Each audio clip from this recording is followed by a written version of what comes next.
In the entire biblical record, only 2 human beings are said to have escaped the experience that awaits all others: death. First, there's Enoch. Genesis 5:24 tells us, Enoch walked with God, then he was no more because God took him away.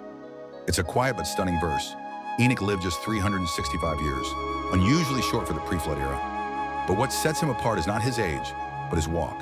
He had such close fellowship with God, such intimacy that the Lord didn't let him taste death. He was simply taken. The Hebrew word implies a sudden removal, like being transferred or caught up, and the New Testament confirms it. Hebrews 11:5 says, "By faith Enoch was taken from this life, so that he did not experience death. He could not be found because God had taken him away." Enoch's life was a prophetic picture, one who walks so closely with God that he escapes the grave entirely. Then we have Elijah. In 2 Kings 2:11 we read this, "Suddenly a chariot of fire and horses of fire appeared, and Elijah went up to heaven in a whirlwind." Elijah, the fearless prophet who confronted kings, called down fire and heard God's whisper on Mount Horeb, did not die. Instead, in a blaze of glory, he was taken into heaven before the eyes of his successor, Elisha. So here we have 2 men, Enoch and Elijah, both walking faithfully before God, both removed from the earth in supernatural ways, and neither experienced death. Why does this matter? Because the Bible says in Hebrews 9:27, "It is appointed for men to die once, and after that comes judgment." That's the human pattern. One life, one death. Yet Enoch and Elijah stand outside that pattern. And here's where the mystery deepens.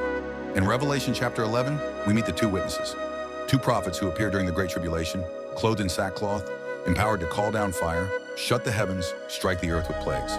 They prophesy for 1,260 days, untouched by their enemies, until the beast arises from the abyss and kills them. Their bodies lie in the streets of Jerusalem for 3.5 days, and then God raises them to life and takes them up to heaven. Who are these 2 witnesses? Some believe they are Moses and Elijah, since their miracles resemble the plagues of Egypt and the droughts called down by Elijah. But Moses died and was buried, even if the location was hidden by God.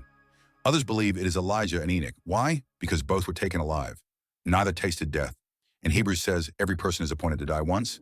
The idea is that they return in the last days, complete their earthly course through martyrdom, and fulfill that universal appointment with death, before being raised to glory.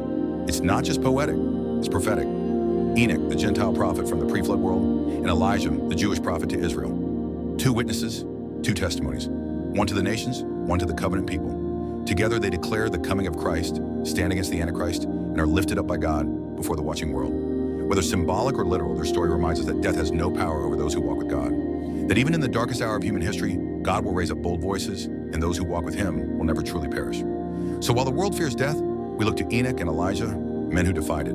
And we remember the words of Jesus. "I am the resurrection and the life.